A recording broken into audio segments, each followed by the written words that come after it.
Continuamos con nuestra serie Exponer en el Evangelio según Mateo. Hoy estudiaremos en los capítulos 4 y 5, entre otras escrituras. Pero primero vamos a la presencia del Señor en oración. Padre Celestial, gracias por esta hermosa congregación. Somos tu pueblo y tú eres nuestro pastor. Así como el rey David presumía acerca de el Señor es mi pastor. Porque estando en tu presencia no nos falta nada. Nada nos hace falta, porque tú provees perfectamente y completamente. Señor, muchas gracias por la vida de Jesús, que tenemos el privilegio de estudiar a nuestro paso. Padre, te doy las gracias por esta congregación hambriada de tu palabra. Absorben tu verdad que exponemos en todos los estudios. Luego salen de este templo, van a sus comunidades para compartir con su comunidad, con sus familias, y así el pueblo cambiará y vendrán a ser tu pueblo porque reconocen de tu amor. Porque tu palabra nos dice que la palabra expuesta nunca regresará vacía. Padre, te pedimos que ministres a todos los que nos escuchan exactamente en cada situación como nos encontramos. Tú sabes lo que necesitamos. Tú sabes quiénes somos, Padre Santo. Así que venimos buscándote, buscando primero tu reino, y sabemos que todo lo demás será añadido. Así, con esta terminología, venimos a ti en el nombre de Jesús, en el nombre de Jesús siempre. Amén. Quisiera leerles un artículo que me encontré hace algún tiempo atrás. En este artículo encontramos que dice que la creencia roca para la iglesia es un tópico muy interesante que ha sido siempre. Este artículo dice que hay una denominación muy reconocida en los Estados Unidos, una iglesia muy conservativa que tenían su convención y se dieron cuenta y querían que Jesús fuese su Señor. Así que estos clérigos se reunieron para tomar acuerdos y ellos creían que todos los delegados lo iban a aceptar fácilmente, de que Jesús es la roca. Pero cuando comenzaron a tratar el tema, se dieron cuenta que varios pastores que estaban en aquella convicción decían, esto va a fallar, no todos lo van a aceptar. Esta denominación tan reconocida que es, y estaban discutiendo y ver qué era su propósito. Entonces, se dieron cuenta que en este capítulo que estamos estudiando, los discípulos llegaron a un punto de que tenían que hacer una decisión acerca de Jesucristo, si es que Jesucristo era su Señor. Están para hacer una decisión para el resto de su vida y ellos tenían que continuar. En el capítulo 4, el estudio pasado, nos dimos cuenta que se expuso la actividad de los discípulos. Hoy continuaremos extendiendo más la creencia de los discípulos, y ellos habían oído de Jesús, estaban enterados del ministerio de Jesús, ya que en el capítulo 4 vimos que en el capítulo 4 de Mateo, Juan el Bautista les habló acerca de Jesús y fueron al sur donde Juan bautizaba y ahí se dieron cuenta, reconocieron que Jesús vino y fue bautizado. Ahora Jesús llama a los discípulos al ministerio en el capítulo 4. Vamos a comenzar con Mateo 4:18 para el estudio de hoy. Les quiero dar una explicación acerca de los discípulos. ¿Qué eran discípulos? ¿Dónde se encontraban ellos? Todo lo que los discípulos conocían en su vida, el mundo que ellos conocían era en derredor del mar de Galilea, aquel pequeño lago donde ellos habían crecido y ellos habían trabajado por toda su vida como simples pescadores. Es todo lo que estos discípulos conocían y no conocían nada más. El mar de Galilea, con todo y que le llaman mar, los hebreos le llamaban mar con todo y que era y es un pequeño lago. Así que alguien que ha viajado en alta mar y viene y oye que le mencionan que el mar de Galilea y el mar de Galilea, llegan a esa lagunita y dicen, ¿por qué es que le llaman mar?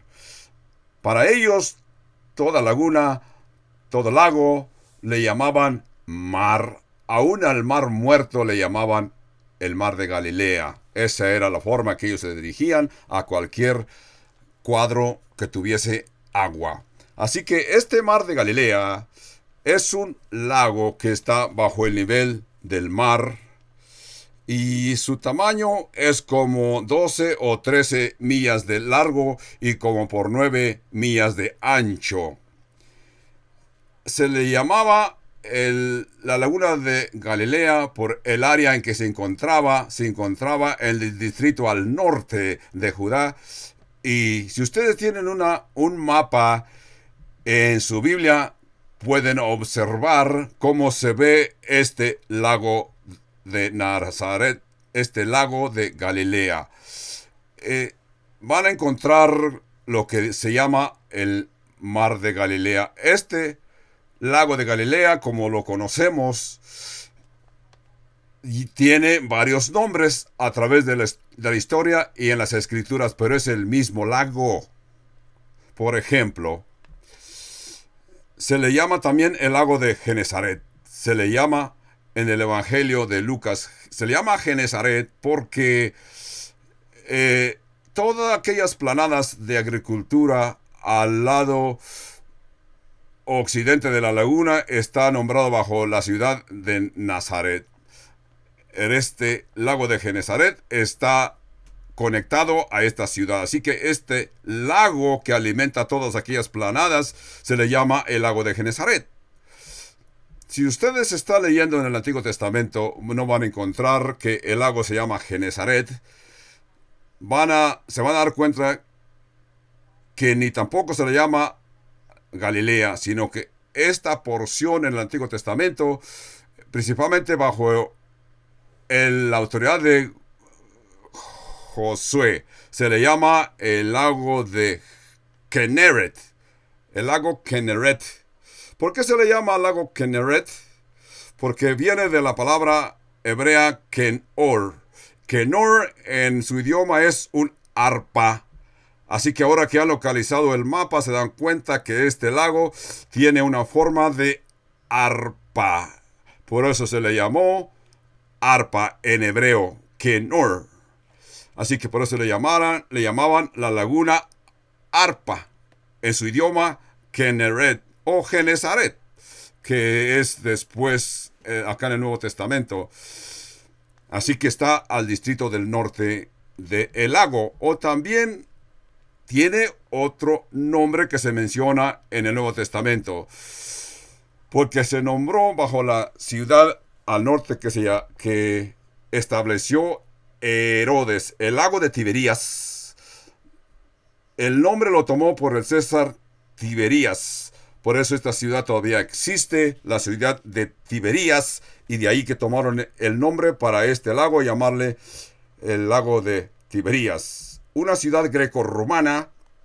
Si ustedes han venido a Israel con nosotros o están pensando venir con nosotros en el próximo viaje, vamos a entrar en el lago de Tiberías en una barca y vamos a comenzar del lado sur y llegaremos hasta la parte norte, que es Cafarnaúm.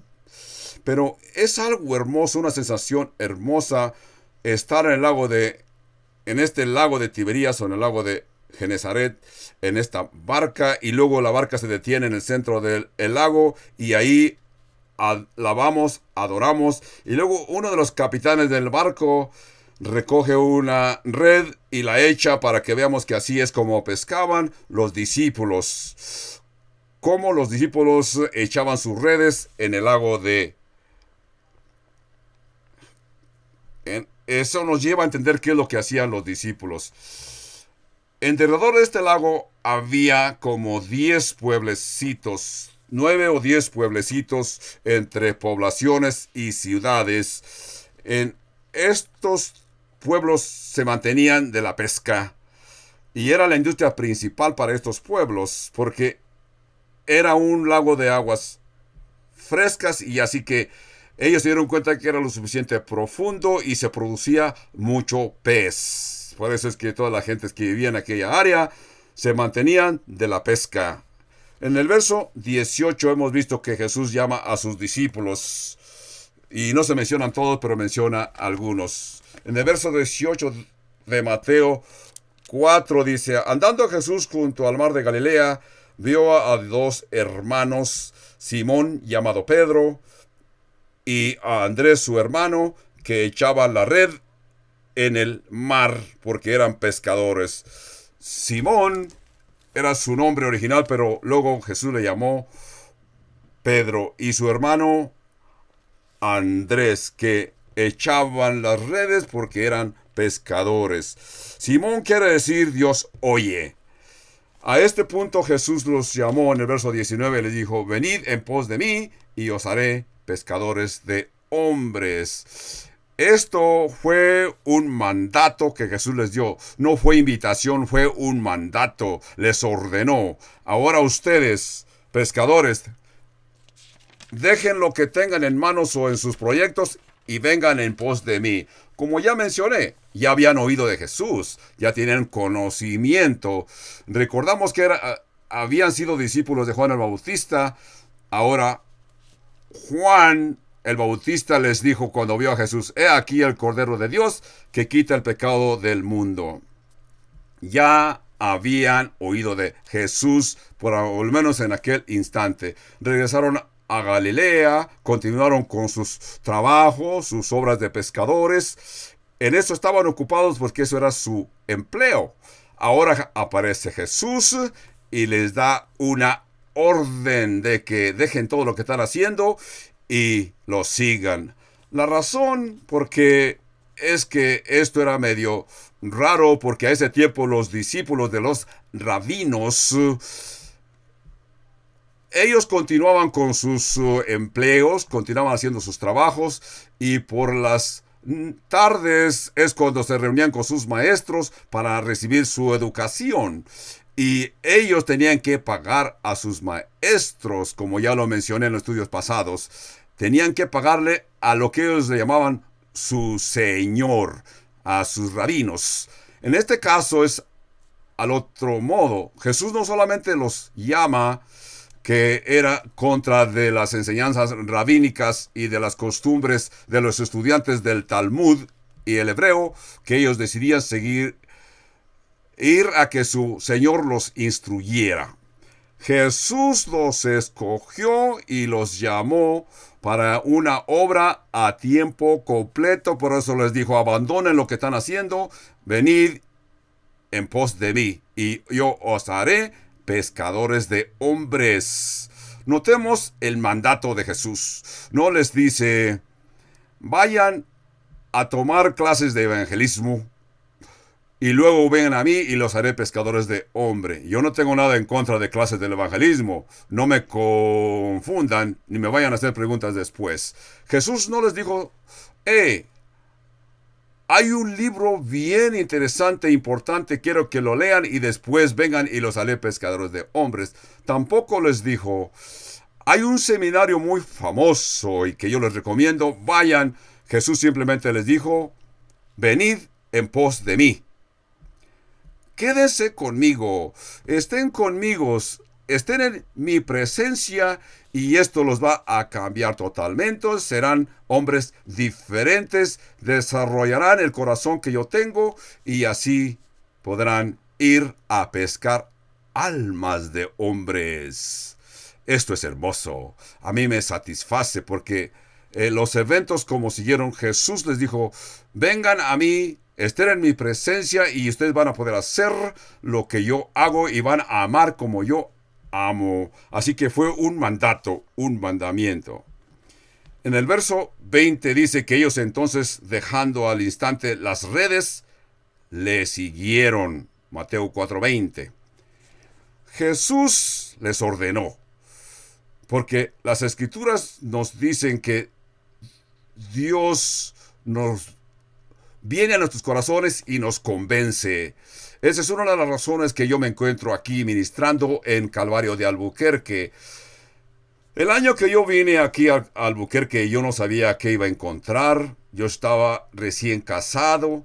Yo sabía que tenía que ajustar a nuestra vida matrimonial y luego a una parte de los Estados Unidos en que de veras yo ni conocía. Yo nunca había vivido acá en Albuquerque, Nuevo México. Yo había vivido en California, al sur de California, y luego de ahí viajamos en una pickup muy viejita que quemaba mucho aceite. Venimos a Albuquerque, rentamos un apartamento, me encontré un empleo local para sostenerme. Cuando llegamos aquí, mi esposa y yo nos preguntábamos y nos decíamos, ya estamos casados, ¿verdad?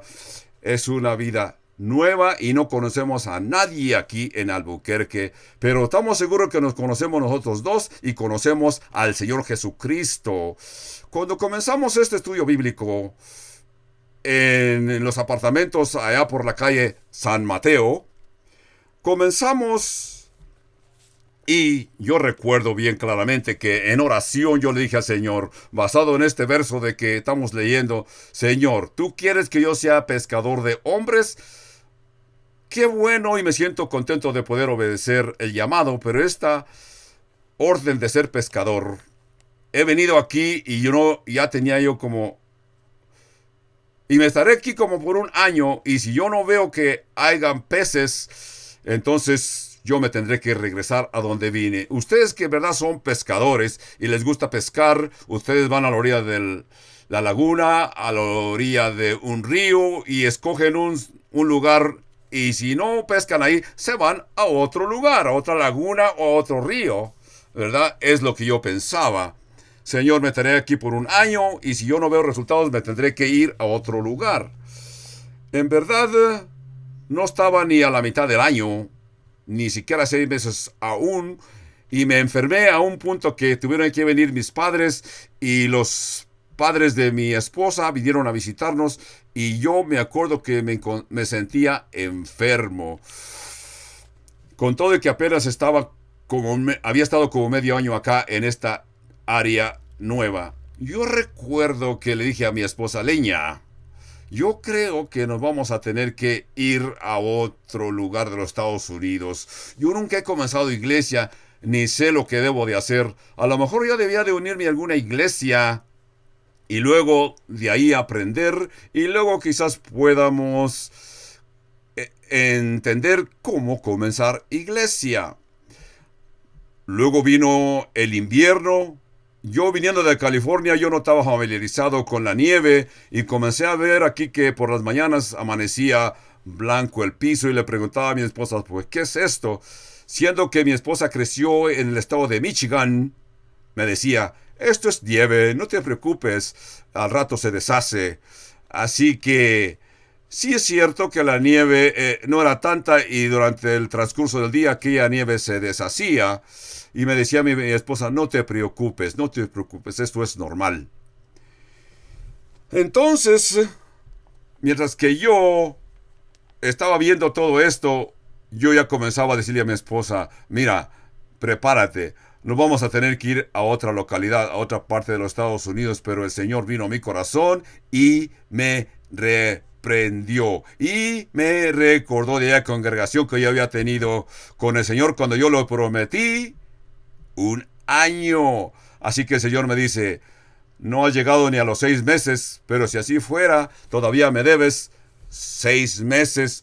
Entonces yo comencé a platicar mis sentimientos, mis pensamientos con mis compañeros de la clase bíblica y ellos me animaban a que continuara insistiendo. Ahora que ustedes ven, ya que pasaron los años, me alegro de haberme quedado porque veo cómo el Señor se movió y movió los corazones y ahora tenemos una hermosa congregación. Así que yo dejé de estarme quejando contra el Señor. Aquí dice que los discípulos inmediatamente dejaron sus redes y lo siguieron. Piensen ustedes por un momento, aquella jornada a lo que estaban para comenzar estos discípulos, porque estos discípulos lo único que conocían era esta pequeña laguna y lo único que sabían era aventar sus redes y capturar pescados, venderlos, y conocían a sus amistades, sus vecinos. Era lo único mundo que conocían. A lo mejor habían viajado a Jerusalén para las fiestas anuales, pero aparte de esto no conocían nada más. Es todo lo que ellos conocían del mundo. Pero dentro de unos cuantos años, estos pescadores, recordemos cuando Pedro en Jerusalén aventó su red, lanzó sus redes, y en uno de sus sermones, en el capítulo 2 de los Hechos, nos dice que 3,000 personas vinieron al Señor. 3,000 almas pescó en una sola tarde. 3,000 almas vinieron al Señor. Imagínense lo que pensó Pedro. Qué bueno que me quedé. Me alegro de haberme quedado y no abandoné el oficio cuando yo vi que las cosas estaban difíciles. Naturalmente que nunca ha sido fácil, no siempre ha sido fácil. Entendemos que Pedro murió como mártir. Así que creemos que lo hizo con gozo porque creemos que lo hizo por su Señor. Luego recordemos a Juan. Juan también se menciona en estos versos. Juan, el pescador, con su hermano Santiago y su papá Zebedeo, que tenía su negocio de pesca en aquella región. Así que Juan vino a ser el pastor en Efeso, en el Asia Menor. Juan iba a viajar de aquella pequeña laguna y fue a ser el pastor de Efeso. Fue el pastor en Asia Menor. Luego de ahí fue exiliado a una isla en alta mar que se llama la isla de Patmos. Era una colonia para los prisioneros que llevaban allá. Así que Juan, cuando se encontró, haber pensado, ¿cómo es que vine a dar aquí? Pero entendemos que allí Juan tuvo la visión de los tiempos futuros, de la nueva Jerusalén, los cielos nuevos y la tierra nueva. Pensemos de la jornada de Juan, que escribió su evangelio, primera, segunda y tercera de Juan, y el Apocalipsis. Imagínense cómo se sintió Juan después de que se dio cuenta que le dijo sí a Jesús. Vamos a hablar acerca de estos dos hermanos. En Mateo 4:21 dice, pasando de ahí vio a otros dos hermanos, Jacobo, hijo de Zebedeo, y a Juan su hermano, en la barca con su hermano Juan, en la barca con Zebedeo su padre, y que remendaban sus redes, y Jesús los llamó. Y ellos, dejando al instante la barca y a su padre, le siguieron.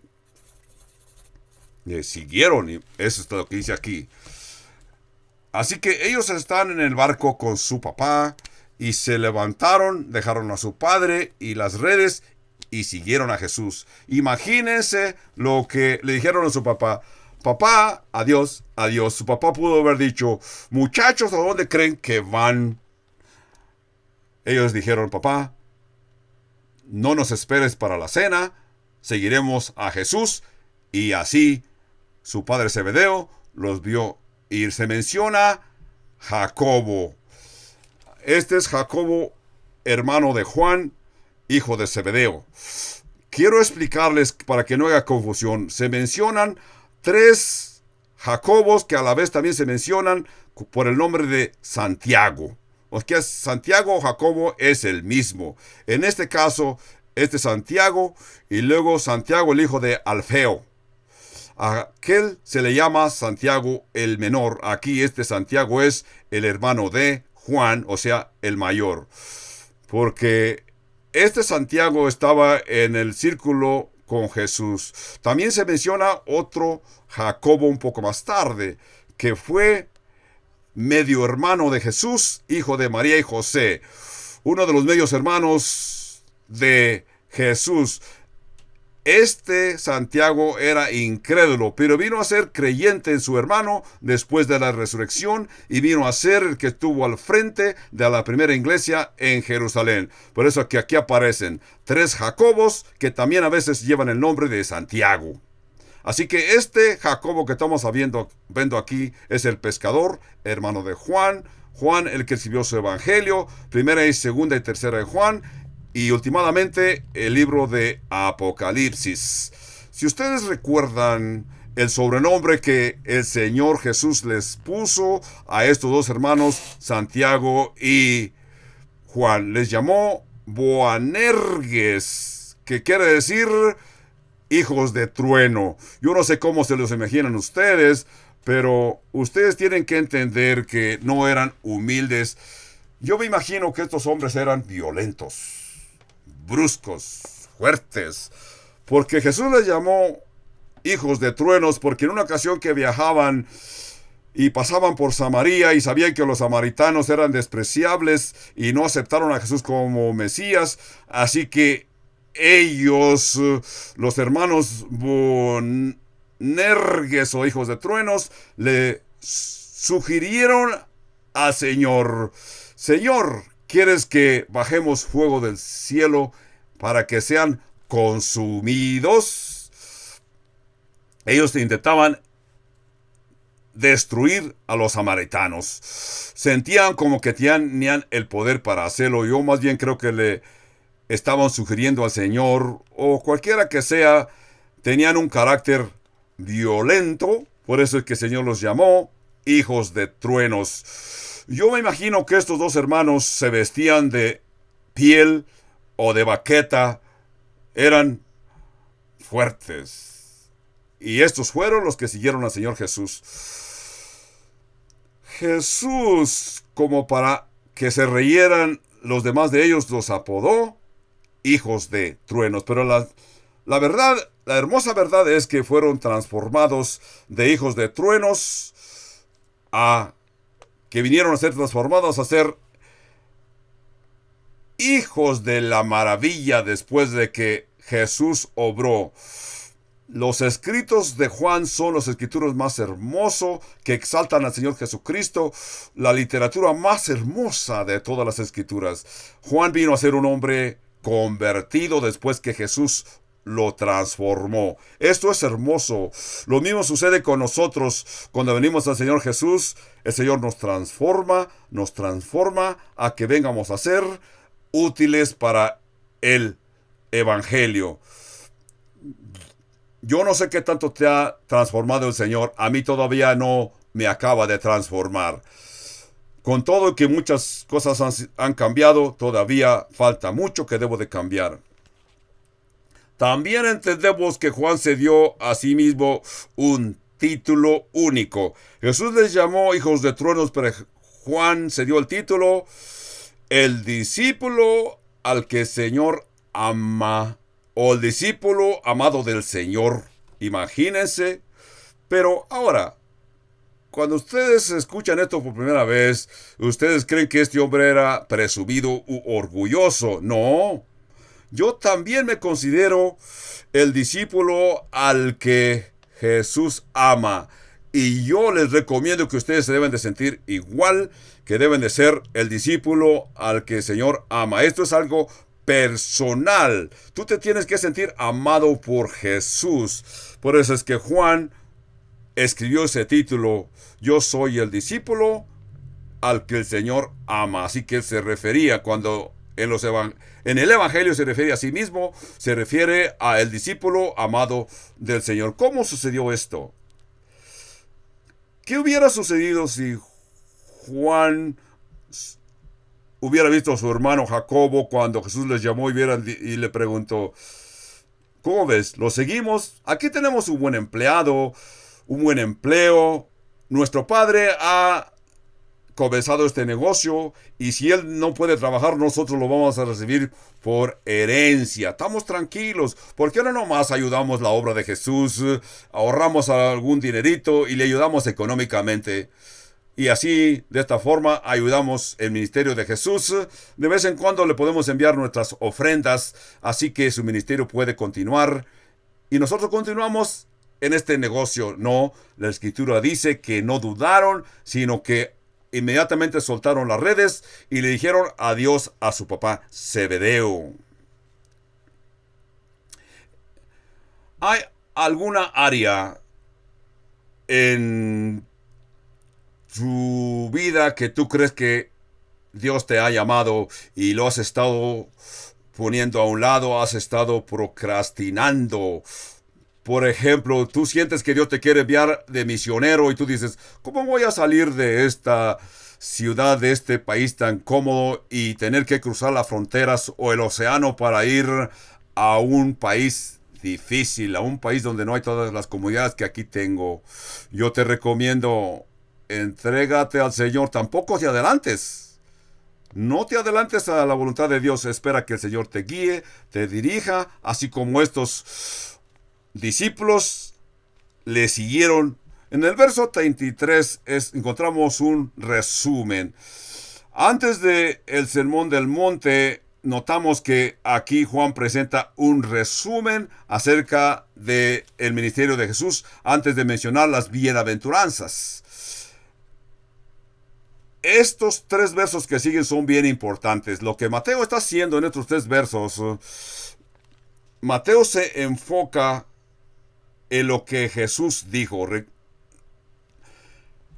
Mateo escribe los sermones y discursos de Jesús. 5 discursos que Jesús presentó se encuentran en el Evangelio de Mateo. El primero encontramos aquí en Mateo 5, 6 y 7, titulado Sermón del Monte. Así que lo que Mateo quiere hacer antes de presentar los discursos de Jesús, en este caso uno de los discursos principales, nos da un resumen, nos presenta sumarizando el ministerio de Jesús, las actividades de Jesús y también geográficamente. Es lo que Mateo quiere que entendamos antes de presentar el discurso del Sermón del Monte.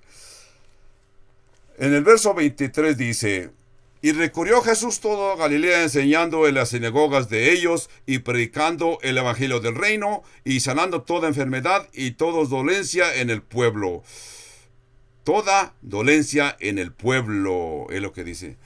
Tengo que aclarar y tratar de explicar para que ustedes me entiendan el impacto de esta afirmación que Mateo escribe. Ya les hablé de Galilea, del distrito alrededor del lago de Galilea y al norte del lago. Esta área que se le llamaba de Galilea es como de 28,000 millas cuadradas. Era como 40 millas de ancho por 70 millas de largo en total. Ustedes pueden ver en los mapas, es una área bastante pequeña. De acuerdo con el historiador judío Josefo, dice que había 204 pueblos, aldeas o poblaciones y sus ciudades. Por todo, 204 pueblos. Y Josefo escribe y dice que cada uno de estos pueblos tenían como 1,500 habitantes. Eso es lo que escribió Josefo. Esto quiere decir que los habitantes de Galilea eran como 3 millones de habitantes en los tiempos del Señor Jesús. Pero tenemos que entender que muchas personas no están de acuerdo y han discutido. Muchos eruditos dicen que 3 millones eran muchos para que pudiera haber en Galilea. Pero puede ser, la razón sería que cuando Josefo escribió la historia, como por el año 60 y 66 después de Cristo, entonces Josefo era el gobernador de Galilea. Él era el hombre encabezado de aquella área y se cree que Josefo quería impresionar acerca de que él era gobernador de un gran número de habitantes. Por eso escribió que los números a lo mejor están de veras un poquito exagerados, porque Josefo quería decir que tenía un pueblo de 3 millones de personas. A lo mejor eran nomás 3,000 o 3,500, pero le añadió un par de ceros para que se viera mejor en papel. especialmente para los romanos que eran los que estaban en autoridad. Pero estos son nomás sugerencias, no estamos seguros. Pero era un buen grupo de habitantes, ya que Dios no se equivoca. Y se le llamó Galilea de los Gentiles. ¿Por qué se la llamaba Galilea de los Gentiles? Porque en esa área se habían establecido muchas personas que habían venido en tiempos de guerra y se habían establecido aquí en Galilea y eran gentiles. Es donde vino el Señor Jesús para comenzar y predicó el reino de los cielos y enseñaba en las sinagogas de ellos. Y en primer lugar enseñaba, en segundo predicaba y en tercer lugar sanaba todo tipo de enfermedades que hubiera. Por favor, noten la orden en que Mateo escribió, porque los historiadores antiguos siempre escribían las cosas por cronológicamente, lo más importante primero. ¿Qué fue lo más importante para Jesús? El número uno, para Jesús lo importante era la enseñanza, la doctrina. Exponía las escrituras. Jesús hacía lo que nosotros hacemos aquí en Calvario de Albuquerque. Estudiamos las escrituras verso por verso, precepto por precepto, y luego les predicaba acerca del reino de Dios, para que los creyentes entendieran lo que era el Evangelio de Dios. Los creyentes de veras no necesitan oír del Evangelio, ya son salvos. Necesitan la doctrina de la palabra. Y entonces, en tercer lugar, los sanaba. Algunas personas cuando leen esta orden dicen, Jesús sanaba, tenía un ministerio de sanidad. Sí, Jesús tenía un ministerio de sanidad. Esto lo hacía después de que enseñaba y predicaba y luego los sanaba. Primero los instruía punto por punto, verso por verso, les exponía las escrituras. Quería que las gentes entendieran las profecías, la ley de Dios. Yo creo que en nuestros días hay muchos ministerios que están desbalanceados, con todo y que le llaman ministerio de sanidad. Yo creo que están equivocados, desbalanceados, porque primero deben de enseñar, predicar, exponer las palabras, exhortar a las personas. Deben de hacer esto o lo otro, se confunden y se desvían. Notemos la orden en que Jesús enseñaba. Pero cuando tú continúas diciéndole a la persona semana tras semana que debe de hacer esto, debe de hacer aquello, que debe de ir para allá, que debe de portarse de esta manera, pero si no le dices cómo lo va a lograr, estas personas se pueden quedar frustradas. Así que toda predicación, toda enseñanza, se van a sentir frustrados porque no saben cómo funcionar. Siempre están recibiendo instrucción, golpes, patadas, reprensiones, y esta pobre gente se siente molesta. A lo mejor hasta dicen, usted que me está diciendo qué hacer, enséñeme cómo hacerlo. Enséñeme cómo hacerlo y luego lo voy a hacer.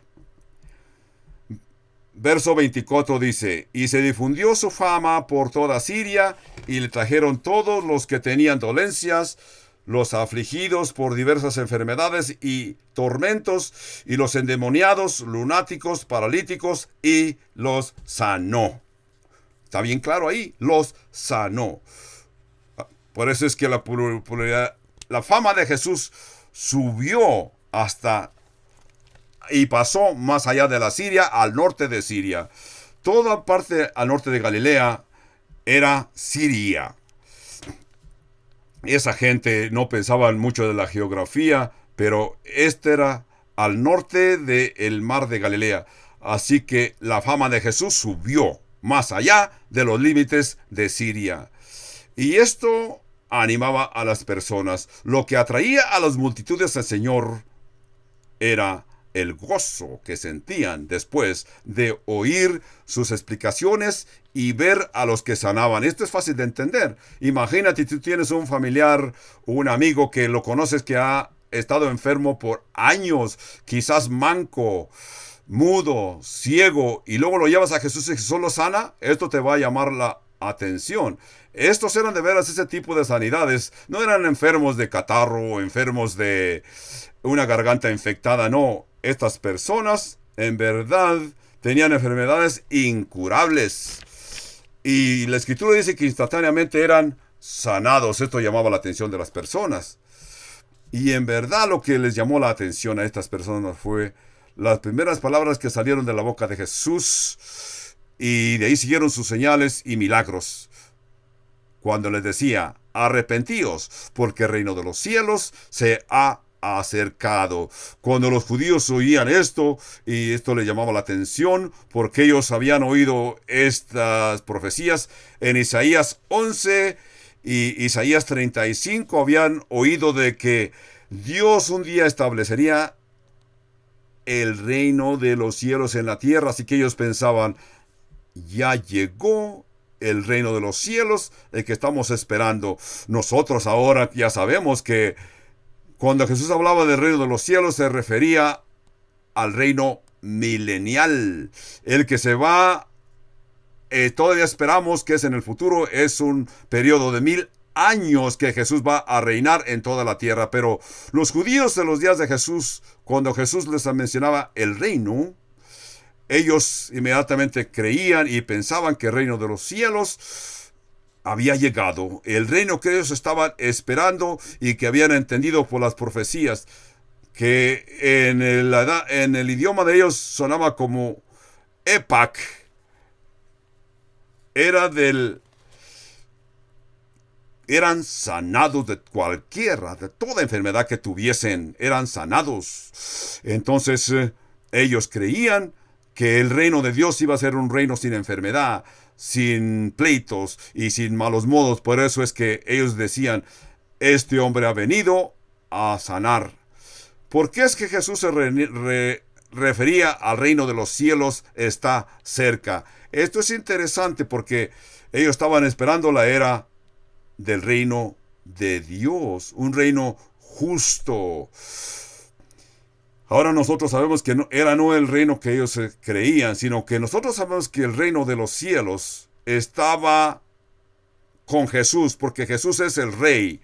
Dios es en la persona del rey. Jesús le estaba dando a entender, yo soy el rey. El rey ha venido a ustedes y donde quiera que yo esté, yo soy el rey. Así está la presencia del rey. Aquí está el reino de Dios. Y esto es lo que Jesús continuaba diciendo. Mi reino no es de esta tierra, sino que mi reino es de las alturas. Mi reino no está en esta tierra, pero en el futuro vendrá un día de que Jesús establecerá su reino a nivel mundial, un reino poderoso. Hace 2000 años sabemos que este reinado no ha llegado. Pero ese reino en los últimos 2000 años reside en cada uno de nosotros cuando aceptamos al Señor Jesucristo. Verso 25 dice, y le siguió mucha gente de Galilea, de Decápolis, de Jerusalén, de Judea y del otro lado del Jordán. Ahí concluye el capítulo 4. Como ya mencioné, es una región como de 100 millas en círculo donde Jesús estaba ministrando. Vean aquí en el verso 25 que menciona Decápolis. Es una ciudad que está allí. Es fácil de entender qué quiere decir. Corten la palabra en dos formas. Decápolis quiere decir 10 ciudades. Decápolis era el reinado de 10 greco-romanas, ciudades greco-romanas. Damasco hasta Galilea, al oriente del lago de Galilea, hoy es Jordán. Allí en esta área donde los romanos tenían mucha influencia, lo más lejos del imperio romano, por eso le llamaban capital romana, tenían muy protegido, establecieron buenas carreteras, buenos edificios. En muchos de esos lugares todavía se pueden apreciar. Cuando ustedes vengan a Israel con nosotros, podemos mostrarle la capital de Decápolis, que se reconoce como en el Antiguo Testamento Bet-Shan, Beth-Shan. Escatológicamente en el Antiguo Testamento se le llamó Beth-Shan. Y estas calles que ellos construyeron, aún todavía se pueden ver cómo las construyeron tan fuertemente, con todo de que ha habido temblores por aquellas áreas. Esta área todavía está bien protegida. Por eso aquí dice en el verso 25, Decápolis, Jerusalén y Judea y al otro lado del Jordán. Mateo capítulo 5 y verso 1 dice, y viendo la multitud, subió al monte, y sentándose vinieron él sus discípulos, y abriendo su boca les enseñaba diciendo. Vamos a leer las bienaventuranzas. Bienaventurados los pobres en espíritu, porque de ellos es el reino de los cielos. Bienaventurados los que lloran, porque ellos recibirán consolación. Bienaventurados los mansos, que ellos recibirán la tierra por heredad. Bienaventurados los que tienen hambre y sed de justicia, porque ellos serán saciados. Bienaventurados los misericordiosos, porque ellos alcanzarán misericordia. Bienaventurados los de limpio corazón, porque ellos verán a Dios. Bienaventurados los pacificadores, porque ellos serán llamados hijos de Dios. Bienaventurados los que padecen persecución por causa de la justicia, porque de ellos es el reino de los cielos. Las bienaventuranzas. Cuando yo era un niño en el cristianismo, la primera Biblia que yo tuve era un Nuevo Testamento, muy simple, muy barato. Era un Nuevo Testamento que llevaba el título Dios llega al hombre. Era un Nuevo Testamento. Yo leía en ese Nuevo Testamento. Naturalmente que pasé por el primer libro del Nuevo Testamento, que es el Evangelio de Mateo. No tenía Génesis, Éxodo ni nada del Antiguo Testamento. Que leí el Evangelio de Mateo verso por verso por verso hasta que lo pasé. Pero cuando decidí, yo comencé a leer capítulos 1, 2, 3, 4, 5, llegué a las bienaventuranzas. Esto comenzó a cambiar mi vida porque apenas tenía como 2 semanas de haber aceptado al Señor Jesucristo y esto me convenció. Luego alguien me recomendó, bueno, ya que traes el Nuevo Testamento, ahora cómprate una Biblia completa. Así que fui a la tienda de libros cristianos y me encontré una Biblia que decía edición en letras rojas. Yo no sabía qué quería decir. Una Biblia con pastas de piel. Una Biblia completa. Y decía en la portada letras rojas. Y pregunté y se me dijo, las palabras de Jesús están en letras rojas. Llegué a los evangelios y me di cuenta que significaba que las palabras de Jesús estaban en rojo. Entonces pensé, wow, Jesús tuvo mucho de qué hablar.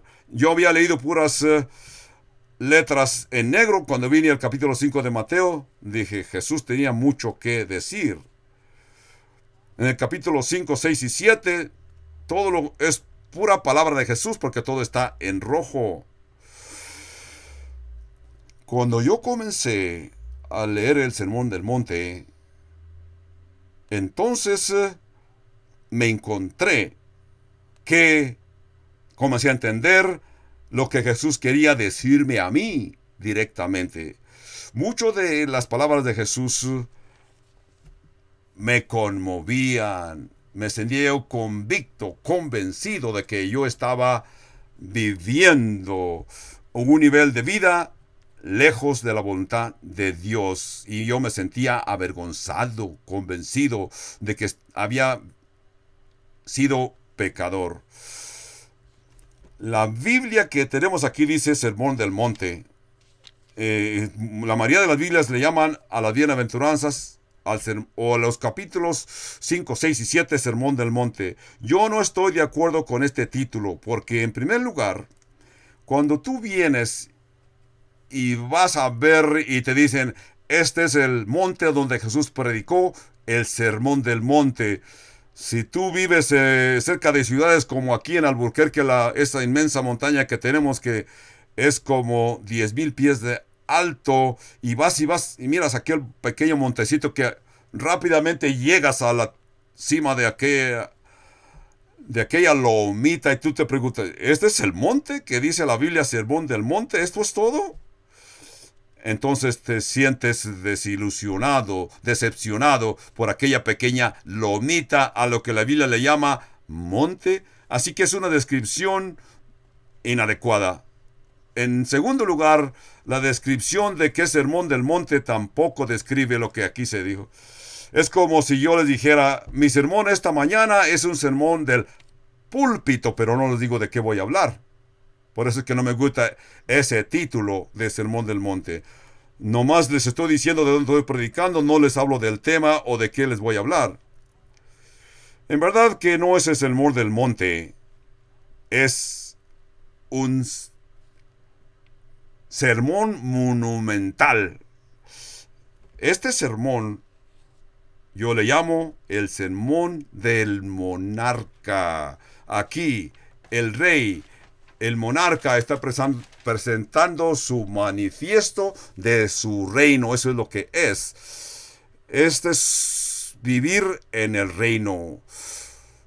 Porque cuando venimos al Señor vivimos bajo la dirección y orden de el monarca, de el rey. Caminas siguiendo y bajo la voluntad del monarca, tu rey. El sermón del monte es el sermón más grande que haya sido predicado y predicado por el predicador más grande del mundo. Cuando Jesús concluyó su sermón del monte, la gente simplemente decía, ¡wow!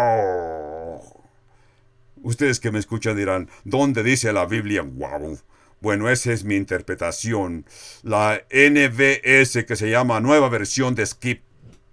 Veamos en el capítulo 7 y verso 28 de el mismo Evangelio de Mateo, dice, y cuando terminó Jesús estas palabras, la gente se admiraba de su doctrina. Eso es lo que yo le traduzco y creo que quiere decir ¡wow!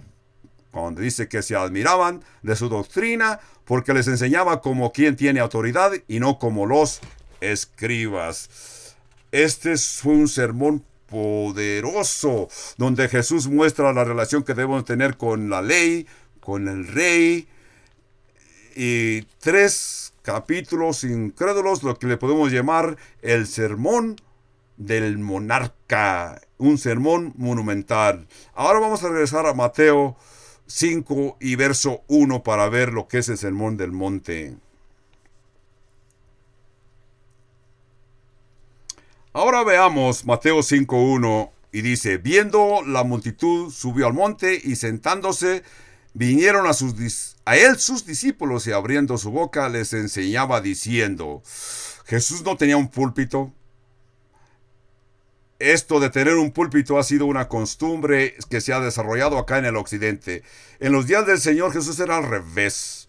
Las gentes continuaban de pie y el maestro se sentaba. Los rabinos a veces enseñaban a sus discípulos en diferentes formas.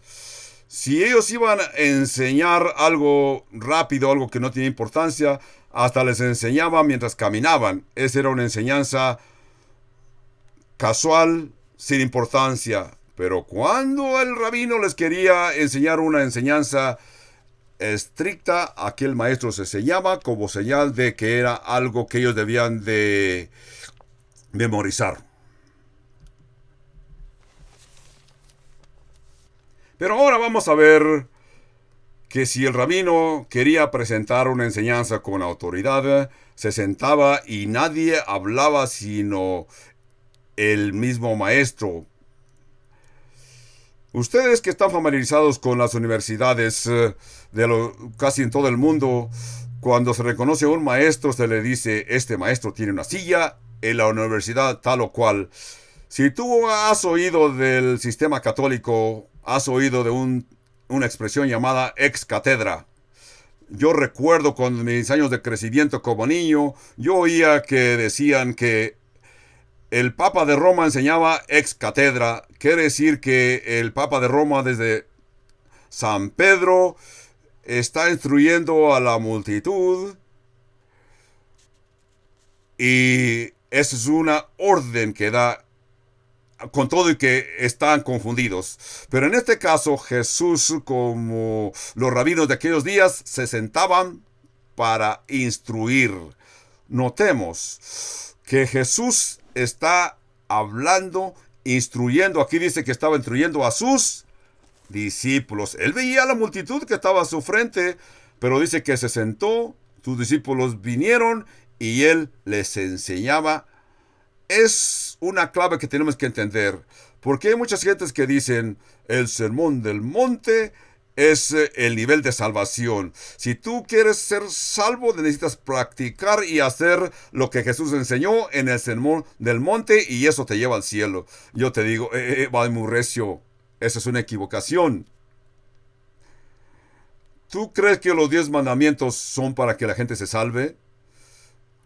Tú dirás, yo ya memoricé los 10 mandamientos. Cuando yo oigo que algunas personas dicen, oh, tienes que enseñarle a los jefes de Estado el sermón del monte, lo tienen que memorizar y cuando ellos lo memoricen vamos a tener paz en el mundo. Yo te digo, si a un incrédulo le vas a decir que actúe como cristiano, esa es herejía. Si esa persona no se transforma, no nace de nuevo, no cambia su actitud de su corazón, Jesús tiene que cambiar el corazón. El Rey de los cielos tiene que habitar y residir en el corazón de la persona para que esa persona cambie. Este rey está presentando su manifiesto, el manifiesto de su reino, y va a decirte cómo debes de portarte cuando ya estás en el reino de Cristo. En este proceso vas a ser transformado. Pero esto no le enseña a ningún cristiano cómo portarse, sino viniendo la multitud subió al monte y se sentándose, viniendo él sus discípulos, abriendo su boca les enseñaba diciendo. Tengo que continuar con mi explicación que encontramos aquí.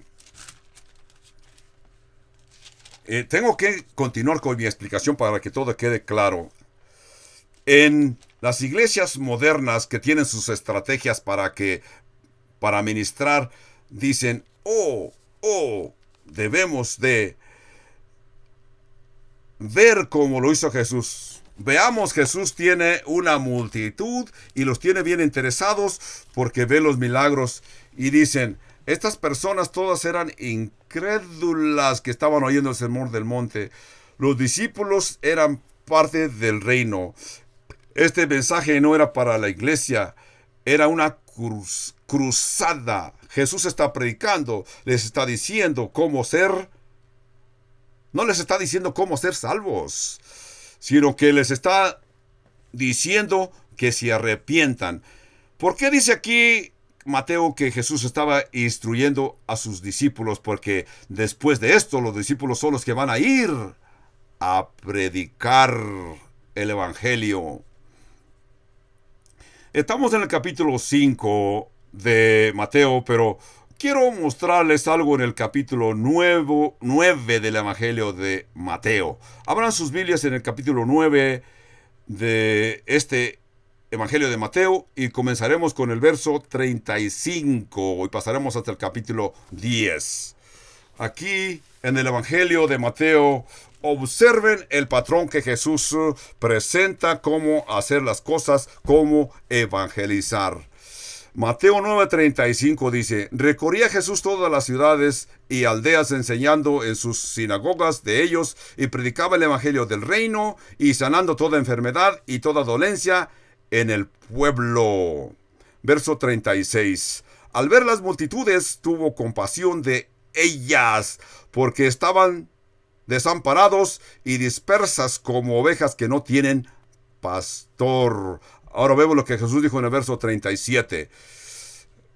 Déjenme explicarles algo a ustedes que me están escuchando. Entonces dijo a sus discípulos, a la verdad la mies es mucha, mas los obreros pocos. Rogad pues al Señor de la mies que envíe obreros a su mies. Ahora pasamos a capítulo 10 y verso 1. Jesús le está dando a entender, necesitamos más obreros. Este campo es muy grande, necesitamos más obreros. Así que, entonces llamando a sus 12 discípulos, les dio autoridad sobre los espíritus inmundos para que los echasen fuera y para que sanar toda enfermedad en todas las y toda dolencia. Y los nombres de los 12 apóstoles aparecen. Vamos al verso 5. A estos 12 envió Jesús y les dio instrucciones diciendo: por camino de gentiles no vayáis, y en ciudades samaritanos no entréis, sino id antes a las ovejas perdidas de la casa de Israel. Y yendo, predicad diciendo: el reino de los cielos se ha acercado. Eso es lo que Jesús les enseñó. Veamos el patrón como Jesús enseñaba a sus discípulos. Él va a enseñar a sus discípulos las verdades del reino y luego los va a enviar a que ellos sean los que lleven el mensaje del evangelio. Por eso es que Jesús les enseña verdades y luego los envía. Instruye a sus discípulos, les enseña cómo predicar y qué deben de predicar y luego los manda. Por eso es que Jesús le dijo: pedir al Señor de la mies. Puede ser que entre capítulo 9, 10 y 11 los discípulos oraban porque Jesús les había dicho que enviaran más obreros. Imagínense cómo oraban. Por ejemplo, puede ser que ellos oraban unos con otros. Por ejemplo, dijeron: Pedro, tú eres el que está siempre al frente, ahora te vas a orar. Muy bien, ahora yo: Padre, Señor del cielo, envíanos más obreros a estos tus campos, en el nombre de nuestro Señor Jesús. Amén. Jesús los llamó, le dijo: compañeros, quiero decirles, esa oración que ustedes estaba haciendo ya ha sido contestada.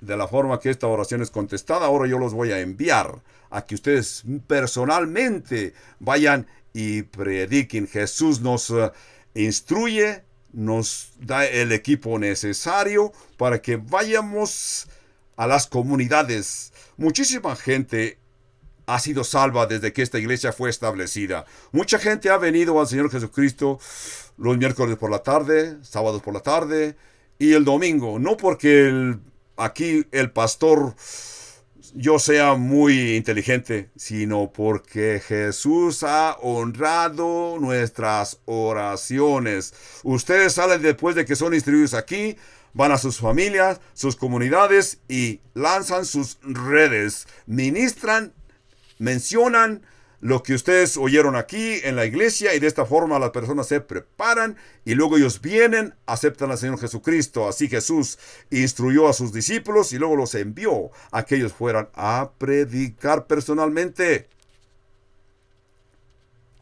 Vamos a regresar al capítulo 5 del Evangelio de Mateo para ver siquiera unos versos más antes que se nos pase el tiempo. En el verso 1 de Mateo 5 dice: viniendo la multitud, subió al monte, y sentándose, vinieron a él sus discípulos, y abriendo su boca les enseñaba diciendo: bienaventurados. ¿Qué quiso decir con Jesús con bienaventurados? O estos se llaman bienaventuranzas, porque esto nos quiere decir que los cristianos nos portamos con un comportamiento cristiano. De otra manera no seremos bienaventurados. Tú y yo, por la gracia de Dios, debemos de ser representantes de el amor de Jesús. Por eso Jesús comienza diciendo bienaventurados. En griego suena algo así como Macarias. En otras palabras, una persona que es plenamente convencido, contento, gozoso, es lo que quiere decir. Oh, qué gozoso debe de ser, a punto debe de ser envidiado el que siente el amor de Jesús. Bienaventurados los pobres en espíritu, porque ellos es el reino de los cielos. Es como entras al reino de Jesús. Para poder entrar al reino de los cielos, tú tienes que entrar con un concepto humilde. Vas a tener que olvidar tu orgullo, tu posición, tu buen comportamiento o tu figura esbelta, sino que tienes que venir al reino de Dios con un concepto humilde. El término pobre aquí es algo como suena en hebreo o en su idioma original, tocas. Tocas. Una palabra es una persona bien destituido, una persona que sabe que está en bancarrota, que no tiene nada, que no tiene nada que pueda llevar a la presencia de Dios. En griego describe esta persona que se sienta al lado de la calle y con una mano se cubre sus ojos, su cara, y otra mano les tira a ver quién le da algo de ayuda. Es lo que quiere decir pobre en espíritu. En otras palabras, me considero tan pobre y tan derrotado que no tengo nada que llevar a la presencia de Dios. Es como tú vienes a aceptar al Señor Jesucristo. En el reino de Dios nadie puede sentirse que es importante, orgulloso o muy hermoso o bien parecido, sino que tenemos que reconocer que estamos en quiebra. No tengo nada en mi mano que traer a la presencia de mi Señor. No tengo nada que yo pueda llevar a la presencia de mi Señor. Simplemente aceptar la obra de Jesús y Dios se va a gozar que tú le traigas esta obra de Jesús que Él mismo instituyó para que tú vinieses a la presencia del Señor. Si tú envías un pecador a la escuela, el resultado es que vas a tener un pecador educado. Si tú envías un pecador con un psiquiatra, va a ser un pecador ajustado. Si tú le das dinero a un pecador, vas a tener un pecador rico. Y también si a un pecador tú le das religión, vas a tener un hombre muy religioso, pero continúa siendo pecador. Pero si envías un pecador a Jesús y que se arrepienta de su pecado, si le dices cómo arrepentirse de su pecado, vas a tener a un pecador arrepentido, un santo. Así es como tú vas a venir a Jesús con un concepto de que no tienes nada y te arrepientes de que antes te considerabas invulnerable, rico. Tienes que venir a la presencia del Señor con una actitud de necesitado. En el verso 4 Jesús dijo, bienaventurados los que lloran, porque ellos recibirán consolación. Consolación. Porque tú te das cuenta que estás pobre y no tienes nada. En primer lugar, te sientes humilde. En segundo lugar, vienes adolorido. Vienes compungido, pidiéndole perdón a Dios porque tú reconoces que pecaste. Por eso aquí Jesús dice, bienaventurados los que lloran. Esta escritura no te dice, oh, yo puedo venir a quejarme con Dios para que me oiga, pero puedo presentarles mis quejas. Aquí no dice, bienaventurados los quejumbrosos y serán bendecidos. Si no hubiera muchos quejándose en la presencia del Señor. Aquí dice que llorar es algo diferente. En otras palabras, tenemos que entender que la primera bienaventuranza no dice bienaventurados los pobres, no dice bienaventurados los que lloran. Muchos cuando han leído este bienaventuranza número 1 dice bienaventurados los pobres, o los pobres recibirán el Espíritu Santo. Aquí no es lo que dice aquí. Jesús se refiere a los que son pobres en espíritu, que tienen una condición humillante, que se humillan, tienen un espíritu humilde, se dan cuenta que no tienen nada, y no tienen nada que le pueda interesar a Dios, sino tu humildad. Esto te trae al paso número 2, a que te sientes compungido de corazón. Por eso se dice aquí, los que lloran. Bienaventurados los que lloran, porque ellos recibirán consolación. ¡Qué hermoso! Esto suena como algo así, como un oxímoron. ¿Ustedes saben qué es un oxímoron? ¡Oh, qué bendito y qué contento debe de estar este que llora! Algunas Biblias modernas lo dicen, bienaventurados los que están tristes.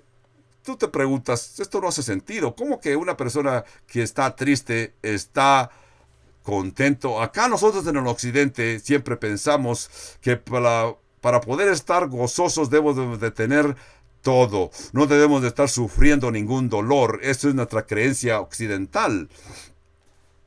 Pensar que estamos en la miseria que aquí se refiere es un corazón compungido, un corazón arrepentido.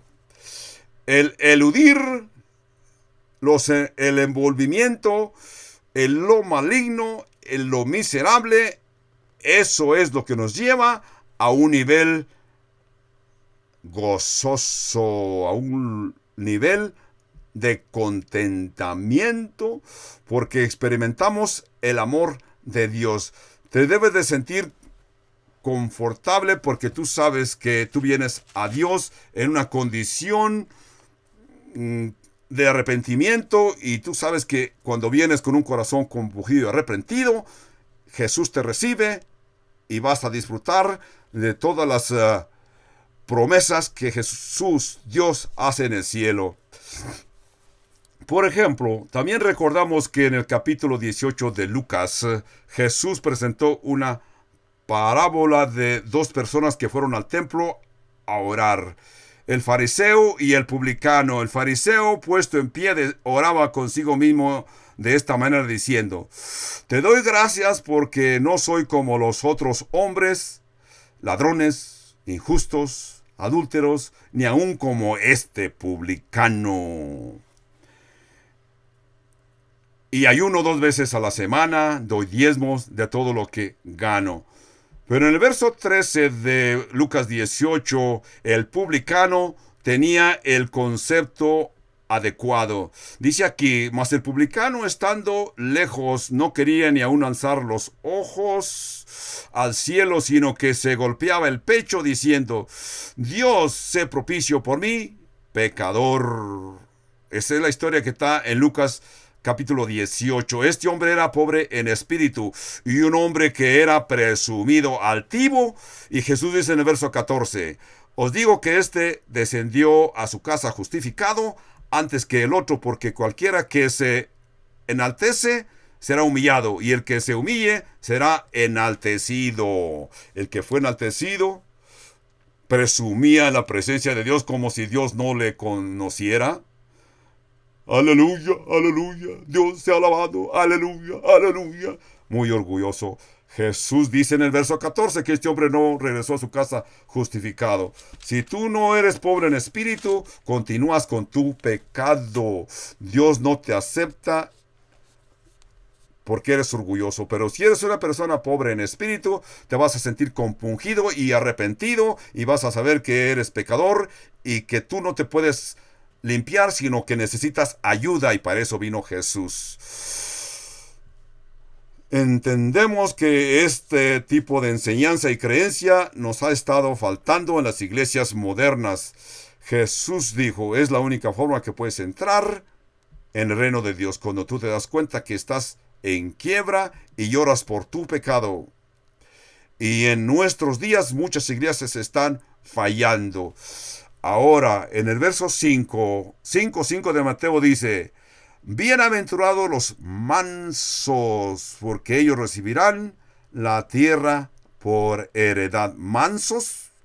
¿Quién es manso?